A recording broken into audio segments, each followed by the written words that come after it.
The internet wasn't supposed to see those emails. They weren't meant to leak. They weren't meant to reach reporters, influencers, donors, and they definitely weren't meant to reach the IRS. But now, they have. And the moment those leaked emails hit the timeline, the ones allegedly showing Erika Kirk mishandling TPUSA funds, everything around her exploded in a way even her critics didn't expect. Screenshots began circulating at 3:42 p.m. By 3:47 p.m., influencers were whispering. By 3:59 p.m., political commentators were posting threads. At 4:12 p.m., a journalist tweeted something that sent shockwaves across every platform. IRS reportedly reviewing internal TPUSA financial discrepancies tied to Erika Kirk. And that was it. The meltdown began. Because these weren't small mistakes. These weren't accidental approvals. These weren't casual accounting errors. The leaked emails allegedly revealed unauthorized spending, unlogged transactions, internal warnings that were ignored, expense reports that didn't match receipts, reimbursements flagged by staff, but pushed through anyway. And the worst part? Multiple TPUSA employees claim they raised concerns months ago and were told to stay quiet. But the leak didn't end there. Screenshots from another insider showed Erika allegedly requesting off-books adjustments for events she never publicly disclosed. In one leaked message, an anonymous financial officer reportedly asked, "Are these expenses cleared through executive approval?" And Erika, in the alleged email, responded with 5 words that froze every auditor who saw them. "Don't worry, I'll handle it." But now she can't handle it. Because it's out of her hands. Way out. Insiders are claiming the IRS didn't stumble into this. They were pushed. Someone from inside TPUSA reportedly forwarded the emails directly to investigators. Someone close to the money. Someone tired of staying silent. Someone who wanted Erika exposed.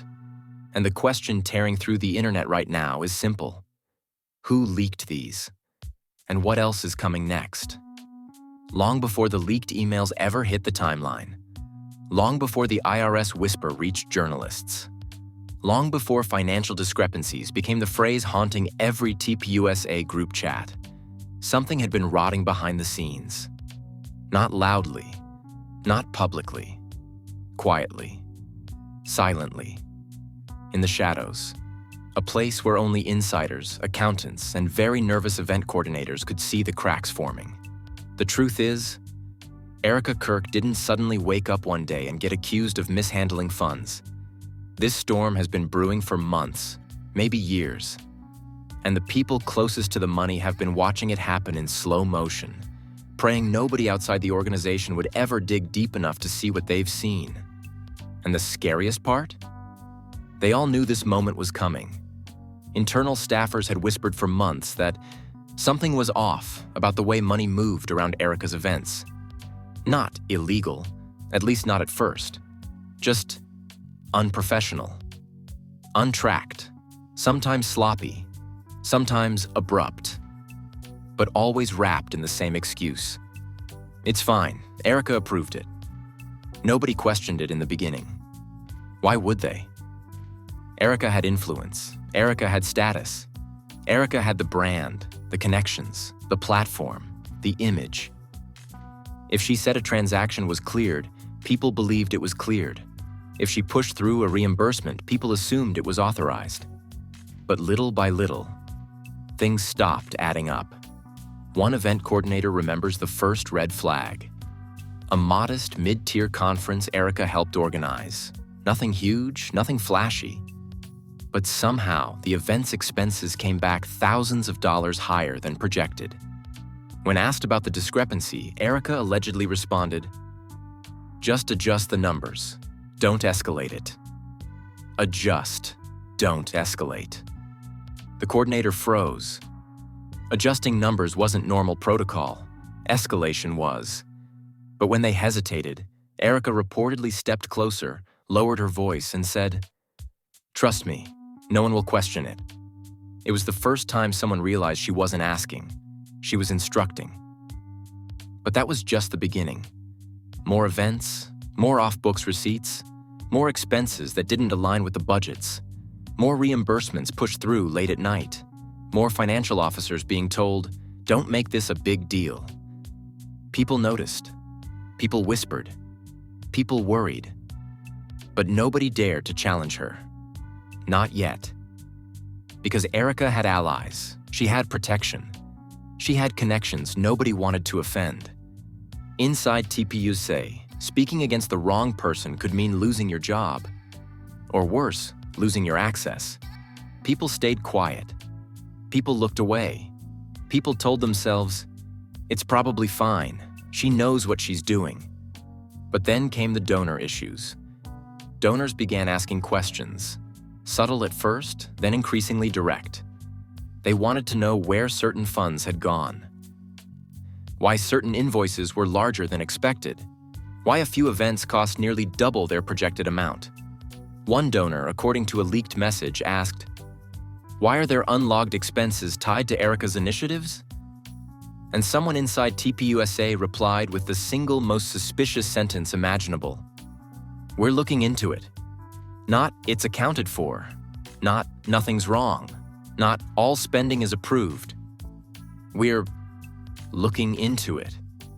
That donor didn't drop it. They pressed harder. And somewhere in that process, they stumbled onto something big. A detail so alarming that they quietly contacted a financial investigator. That's when the quiet panic began.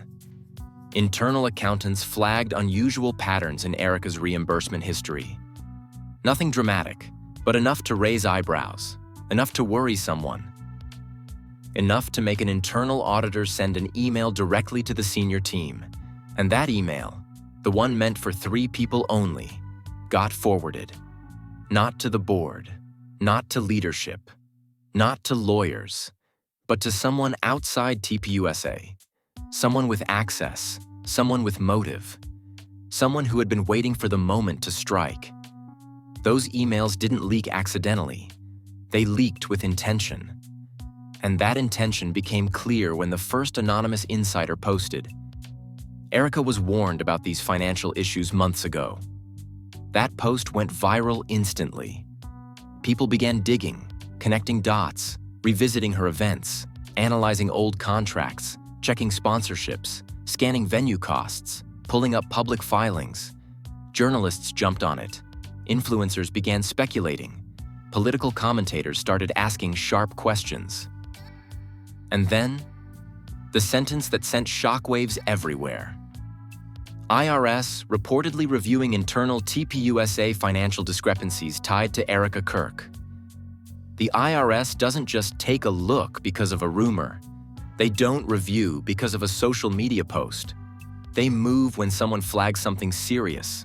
Someone flagged something serious. But who? TPUSA staffers? A disgruntled accountant? A worried donor? A fired employee? A whistleblower? Or someone very close to Erika herself? Because according to the insider leaks, one email stood out.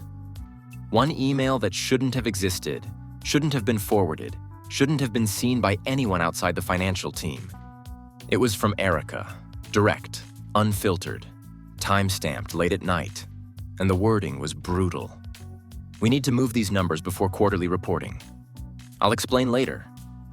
Move these numbers? Move them where? Move them why? And what exactly needed explaining later? Another email reportedly contained a line that made auditors panic. Allocate the remaining surplus internally. Don't list it under event expenses. Internal allocation without reporting is a massive red flag. Staffers who saw the leak claim they were told, flat out, "Do not ask questions about this. Do not forward this. Do not mention this again." But somebody did forward it. To the wrong person. Or maybe the right person. Because someone inside the organization allegedly handed all of this to a financial watchdog group, who then forwarded it directly to the IRS. But this isn't just a financial scandal. It's political. It's personal. It's strategic. Because as one insider leaked anonymously, the emails are only half the story. The receipts are worse. Receipts? Receipts of what? Unauthorized travel? Personal expenses listed as business? Misreported event budgets? Unjustified reimbursements? Off-book spending? And then came the darkest leak yet. Not emails, not receipts, not signatures. A conversation log. A back and forth between two high-ranking individuals inside TPUSA discussing Erika's pattern of pushing unapproved expenses, her refusal to justify discrepancies, her request to bypass accounting oversight, and the line that made everyone's blood run cold. She knows the numbers won't survive an audit. She knows the numbers won't survive an audit. Who said that? Who heard it? Who kept quiet? Nobody knows yet. That part isn't public, but the IRS does. And that's why this scandal isn't slowing down. Because now the real question is tearing through every political circle, every donor meeting, every private Slack channel, every insider DM. If this is what leaked, what hasn't leaked yet? And even scarier, who exactly leaked it? And why now? The real explosion didn't come from the first batch of leaked emails. It didn't come from the donor concerns, the suspicious receipts, or the strange off-book adjustments Erika kept pushing through. It didn't even come from the IRS rumor. The moment the world realized this wasn't just messy accounting, but something deeper, intentional, coordinated, and dangerously close to criminal, came from a single message posted anonymously at 2:13 a.m. I was one of the staffers asked to hide Erika's transactions. I'm done protecting her. The comment was made from a burner. No profile picture, no followers, no traceable identity. And yet the moment that message dropped, everything around Erika began collapsing like a building losing its last support beam. Because that staffer, who everyone assumed was bluffing, returned minutes later with something no one expected. A screenshot. Not of Erika, not of accounting entries, not of financial transfers. A screenshot of an internal Slack conversation. 5 messages, 5 sentences, 5 pieces of proof that everything people feared was true. The Slack thread showed a financial officer telling the team they couldn't approve a reimbursement Erika submitted because the receipts don't match the transaction. A junior accountant warning the numbers exceed budget allocation and lack justification. And then, the message that blew the doors off everything. Erika allegedly responded directly. Just code it under general expenses. Don't label it under the event. That line spread like wildfire. People screenshotted it, posted it, zoomed in, annotated it, blew it up across Twitter, TikTok, YouTube, Reddit. The internet wasn't speculating now. They were witnessing potential financial wrongdoing in real time. And this wasn't the end. It was the beginning. Because the anonymous staffer didn't go silent. They had more. So much more. Their second leak wasn't digital. It was emotional. They posted, 3 of us tried to report Erika months ago. Leadership shut it down. Everything froze. Leadership? Shut it down? That meant other people were involved. People above Erika. People with power. People who didn't want this to become public. And the staffer clarified, she wasn't working alone. The internet exploded again. Comment sections. Who else is involved? Is this a cover-up? Who blocked the report? But the whistleblower wasn't finished. They posted a photo, a blurry, zoomed-in shot of a printed document with handwritten notes all over it. The document was a budget sheet. The notes were corrections. The numbers? Terrifying. The printed total for a particular event was $42,750. But the handwritten recalculation, the final number after adjustments, was $97,150. More than double. And at the bottom of the page, circled in pen, ask Erika, not for the system. Not for the system. That sentence alone caused a meltdown across political Twitter. Because if the money wasn't going through the normal system, where was it going? Who approved it? Who received it? What was it spent on? Why was it off record? Nobody knew, but the staffer dropped their third leak. And this one was the most devastating so far. A forwarded email thread. In it, a financial officer warned, "These discrepancies are large enough that an auditor will flag them immediately." Then another email. "We need exact receipts or we can't clear these reimbursements." Then another. "This looks personal, not event-related. Erika needs to explain."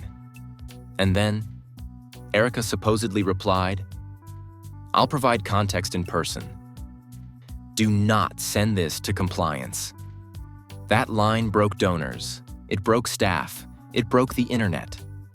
Why wouldn't she want compliance to see it? What context required secrecy? Why did she want it in person only? And what exactly was she hiding? But the story took its first massive twist when the anonymous whistleblower revealed something the world didn't expect. This isn't the first time it happened. There were multiple incidents, and someone high-ranking covered for her each time. Someone covered for her. Someone with power, someone with authority, someone who could override audits, someone who could bury red flags. The internet immediately started guessing. Was it the TPUSA chief of staff? A board member? A senior advisor? A top donor? A media figure? But the whistleblower shut down speculation with a chilling message. None of you are guessing the right person. And then, the first twist detonated. The whistleblower posted a screenshot of an internal approval stamp. Authorized by Finance Oversight, Level 3. Almost nobody outside TPUSA knew what Level 3 meant, but insiders knew. Level 1, Junior Accountant Approvals. Level 2, Departmental Oversight. Level 3, Executive Discretionary Authority, meaning only one person had the authority to override accounting concerns at Level 3. Not Erika, not staff, not event coordinators, not donors, not the chief of staff. Only one person, a single TPUSA executive. Not just high-ranking, but near the top. The whistleblower then posted, "She didn't override audits. He did." The internet screamed, "He? Who was he?" And then, after hours of silence, the whistleblower dropped the bomb. He was the one who told us not to report Erika's discrepancies. Screenshots followed. In the leaked messages, the executive wrote, "Do not escalate this. We will handle Erika's numbers internally." Another message. "These adjustments fall under my approval. Clear them." Another. "Stop flagging her. She's following instructions." Those last two words burned the internet alive. Following instructions. Not acting alone. Not freelancing. Not secretly mismanaging funds. Following instructions. Which meant the executive wasn't covering for her. The executive was directing her. This was no longer Erika's scandal. This was their scandal. Shared, connected, coordinated. And the whistleblower confirmed it. She wasn't the mastermind. She was the funnel. People lost their minds. The funnel for what? Where was the money going? Who was really directing these transactions? What were they trying to hide? But before the world could fully process this, the whistleblower posted one last sentence before disappearing. "The IRS isn't looking at Erika. They're looking at him." And then, the burner account deleted itself. Gone. Vanished. Silent. The internet froze. Insiders panicked. TPUSA chat rooms went into lockdown. Donors demanded emergency calls. Leaders refused to comment. Because now, the story wasn't about Erika mishandling funds. The story was about a powerful TPUSA executive allegedly using Erika as a financial shield, funneling questionable transactions through her events so he wouldn't be detected. But who is he? Why did he need her? What was he hiding? Where did the money go? And why is the IRS looking at him now? The moment the whistleblower vanished, panic didn't simmer. It ignited. TPUSA staffers weren't just whispering anymore. They were spiraling. Slack channels went quiet. Calendars filled with urgent private calls. 2 people reportedly left the office early, one in tears, one shaking so badly a coworker had to drive them home. Because everyone knew what that final message meant. The IRS isn't looking at Erika. They're looking at him. Who was him? Who had level 3 approval power? Who directed Erika's adjustments? Who told staff not to escalate? Who buried warnings? The circle was very small, and that circle was now burning. But the panic reached another level when the internal finance channel lit up with a message from a terrified accountant. Someone deleted 3 discrepancies from the archive. Deleted. Someone went into the financial system, the internal archive, and erased flagged items tied directly to Erika's events. 3 entries, 3 red flags, gone. But it was too late, because they forgot something. The accounting secretary kept hard copies. Old school, printed, dated, stamped. And she had them locked in a filing cabinet nobody else touched. At 10:46 a.m., the secretary sent a private message to a senior auditor. "The copies are still here. I didn't delete anything." That message immediately leaked to the media. Screenshots spread everywhere. There are physical copies of the discrepancies. Someone tried to delete evidence. This is now tampering. IRS will investigate document destruction. People went feral, because tampering with financial archives isn't just a mistake. It's a crime. But this was just the opening act. Because by noon, 2 former employees came forward, anonymously at first, and confirmed the whispers that had been circulating for months. Erika wasn't allowed to deny his requests. He told her what to submit. She processed everything, but she wasn't alone. Everyone asked the same question. Who was he? Who else could override compliance? Who else had the authority to shut down audits? And then, someone leaked the executive chart. There were 4 people with level 3 financial clearance. 4 possibilities. An internal financial director, a senior operations strategist, a high-level TPUSA executive, a board-affiliated senior advisor, and one of them was the man who allegedly directed Erika. But before the online detectives could even begin narrowing it down, the scandal deepened, violently. At 1:22 p.m., a new insider leaked a DM conversation between 2 finance employees. They weren't speculating, they weren't guessing, they were panicking. One wrote, "He told us to bury the noise. Now the IRS wants copies of the Q2 transfers." And the other replied, "Do not speak to them without counsel. I'm serious. This is way bigger than Erika." The internet imploded. Way bigger than Erika. People started asking, was money being moved? Was someone funneling through her events? Were donors lied to? Was the budget manipulated? Was Erika a puppet? But then came another leak, the kind that changes everything. A discarded receipt folder resurfaced.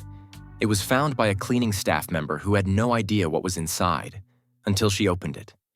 Inside were receipts with mismatched vendor names, invoices made out to a company that didn't exist, payments signed by Erika, expenses labeled miscellaneous internal, charges that had nothing to do with her events.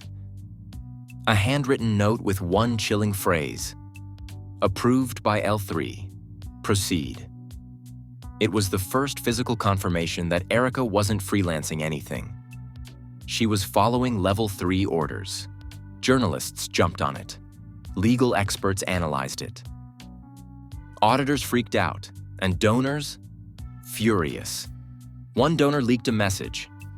"I want every document pulled now. If Erika was funneling for someone, we were lied to." Another donor, "This is fraud. We need leadership answers." But the darkest piece came from a staffer who finally broke. Someone who had been silent for months but couldn't hold it in anymore. They posted anonymously, There was one night Erika cried about the money. She said, "He's making me do things I'll take the fall for." We didn't know what she meant. We do now. The internet froze. Erika cried? Erika said she would take the fall? Erika admitted someone was making her do things? This flipped the narrative completely. For months, critics painted her as greedy, sloppy, self-serving. But now she looked like a pawn, a shield, a front. A woman carrying the consequences of someone else's actions. But the real shock came from a high-level insider, someone with direct access to executive communication, who leaked something nuclear. A private email from the Level 3 executive to a finance officer. "I need these moved today. Keep Erika's name on the paperwork. I'll handle the rest." Everyone lost their minds. Keep Erika's name on the paperwork? That means he was moving the money. He was directing the transactions. He was avoiding responsibility. He was using her signature as camouflage. The world demanded, who is he? Which one of the Level 3 executives sent that email? Which high-ranking man set Erika up? Which leader was using her as financial cover? And then, the most chilling leak yet. A voicemail, sent from a blocked number, forwarded to a journalist. In the voicemail, a man's voice said, "Erase everything tied to the event budgets, now." Erase everything, now. The voice was distorted, but people recognized the tone. Not Erika, not a mid-level staffer, a man in authority, a man who gives orders, a man who assumes compliance. But then, the nightmare moment hit. At 4:39 p.m., a whistleblower account posted a line that sent shockwaves across the entire political landscape. TPUSA already knows which executive is responsible. The internet demanded, who? Name him, drop the files. And the whistleblower posted, "You've seen him before, you've heard him speak, you've watched him on stage." The internet collectively gasped. That meant it wasn't just an anonymous executive. It wasn't a behind-the-scenes manager. It was a recognizable face, a public figure. Someone with influence, someone who helped shape the TPUSA brand. People began speculating wildly. Names trended. Accusations flew. Supporters panicked. Enemies celebrated. And then, the last bomb of the section dropped. An insider leaked a partial document, a line item labeled, "Authorized by L3." The name was blacked out, but the role wasn't. Under the black bar, barely visible, stamped, Senior Executive Strategist. The internet erupted. That position belonged to one man, one face, one highly recognizable TPUSA figure. And if his name is revealed, the entire organization may fall apart. The moment the words Senior Executive Strategist leaked, the entire political internet didn't just react, it combusted. In seconds, timelines across every platform flooded with accusations, frantic guesses, desperate denials, conspiracy threads, and panicked commentary from people who knew this was bigger than a simple financial scandal. Because Senior Executive Strategist isn't just a job title. It's someone with influence over messaging, direct access to donors, approval power over budgets, the authority to override financial concerns, and the ability to bury red flags. This wasn't an accountant playing dirty. This wasn't a staffer acting alone. This was a man with reach, a face people recognized, someone who sat on stages, gave speeches, and shaped the organization's tone. And everyone wanted to know who he was. Twitter went nuclear. 3 hashtags shot to the top. Ars Who ISL3. TPUSA Executive Leak. Erika was EF all girl. People weren't being patient. They were dragging every known TPUSA figure into speculation. One viral tweet read, "If the Senior Executive Strategist is who I think it is, this scandal is about to go national." Another, "There's no way Erika orchestrated this alone. A man with power is behind this. Another. TPUSA better prepare. The IRS isn't going after a mid-level employee. TikTok creators began stitching the leaked documents, comparing signatures, analyzing timestamps, pulling up old interviews, zooming into screenshots, pointing out patterns. Look at this budget from 2022, the same signature pattern. This invoice style matches the handwriting in the leaked notes. Notice how this executive defended Erika last year. Connecting dots. This is not her behavior. This is his. Millions of views, millions of comments, millions of theories. But the panic didn't stop online. It reached insiders. A staffer leaked a frantic message. "We need crisis control now. We cannot let his name get out." Someone responded, "It's already too late." And they were right, because donors, powerful donors, were furious. One leaked donor message said, "We were lied to. We trusted the numbers. If an executive directed unauthorized spending, we will pull funding." Another, "I want names. Not tomorrow, not next week, now." Another donor went further, threatening, "If this touches national media, I'm done with this organization." But it wasn't just donors.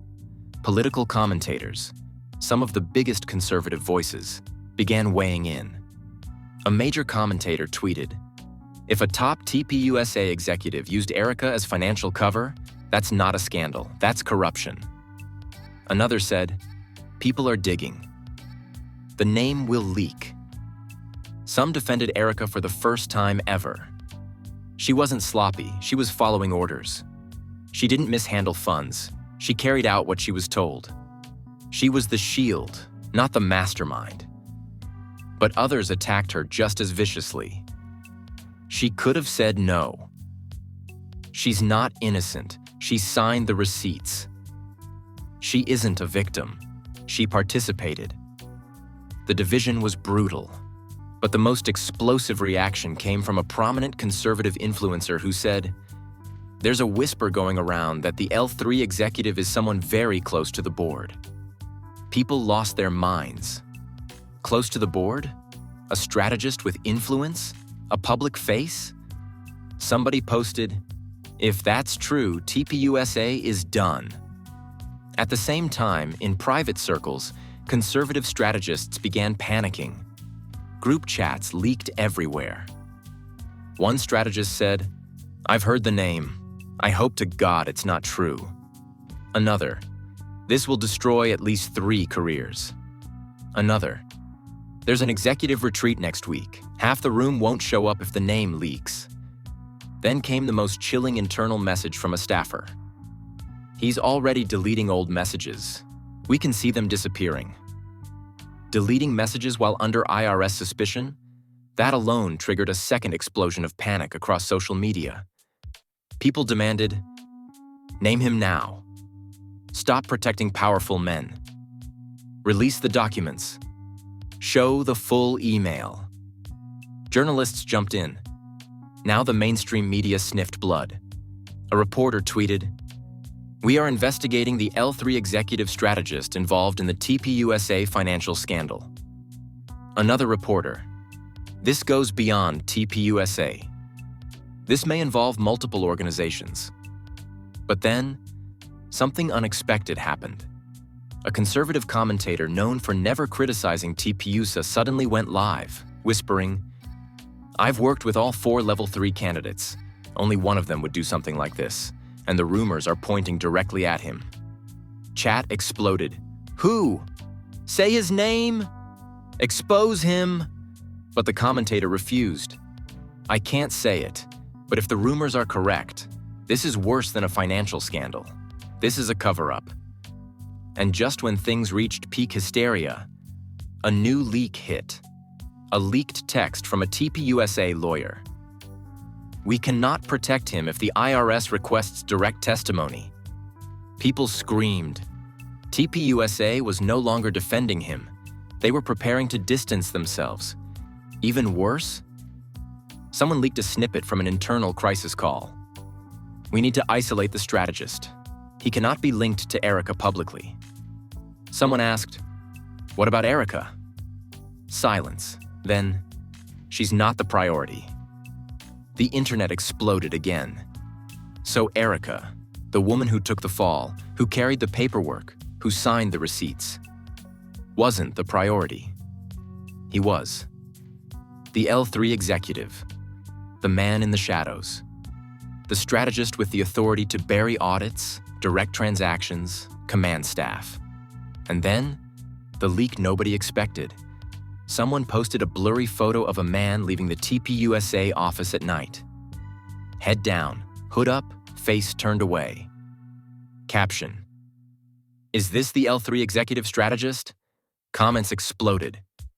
"That's him! No way, that looks like... Ah! Say the name." I recognized the body language. But before anyone could confirm, the photo was deleted, then reposted, deleted again, reposted, blurred, cropped, shared in group chats. Panic was everywhere. Because if the public connected that person to the financial scandal, TPUSA couldn't survive it. And that's when the final deadly reaction hit. The one that took the scandal from a leak to a crisis. A brand new anonymous insider account posted, "I know the L3 executive's identity. I have his emails. I have his signatures. I have the instructions he gave Erika." And then, "If TPUSA doesn't reveal his name by tomorrow, I will." The internet froze, because that meant one thing. The name is coming. And there's only one question left. Who does the anonymous insider plan to expose tomorrow? Which executive directed the money?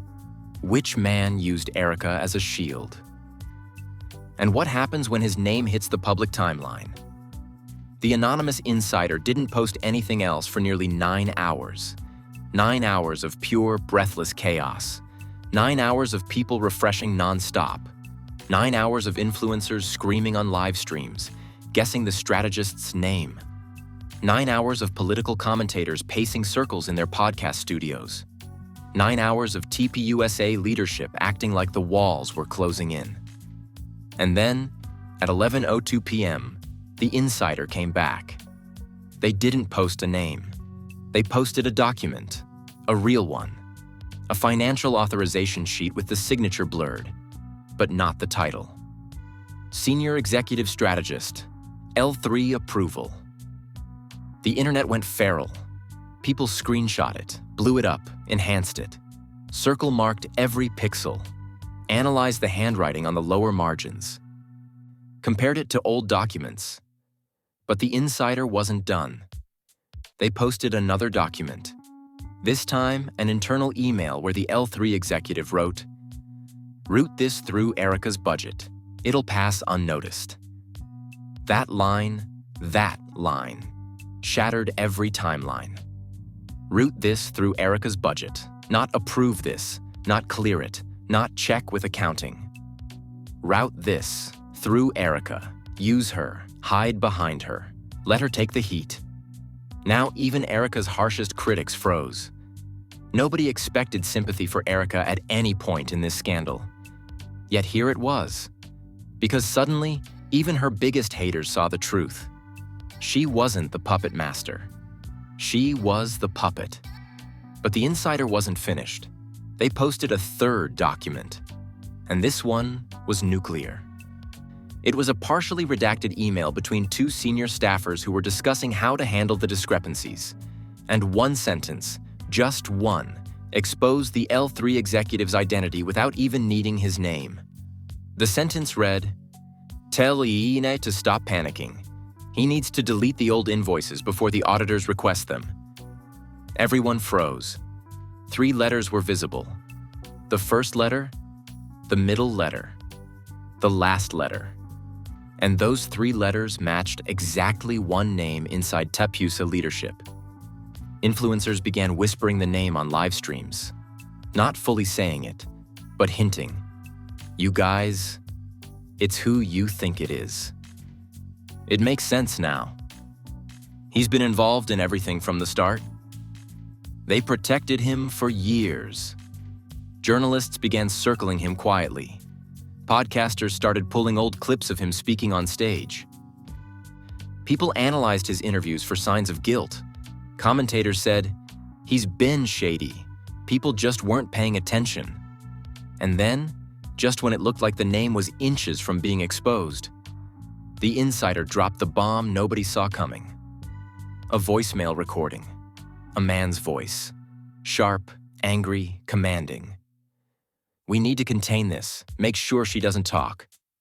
She, Erika. Even now, even in the middle of the scandal, he wasn't trying to save himself, or the organization, or the donors. He was trying to silence Erika. People lost their minds. This is corruption. He just confirmed everything. He's hiding something huge. He's dangerous. But the insider still wasn't finished.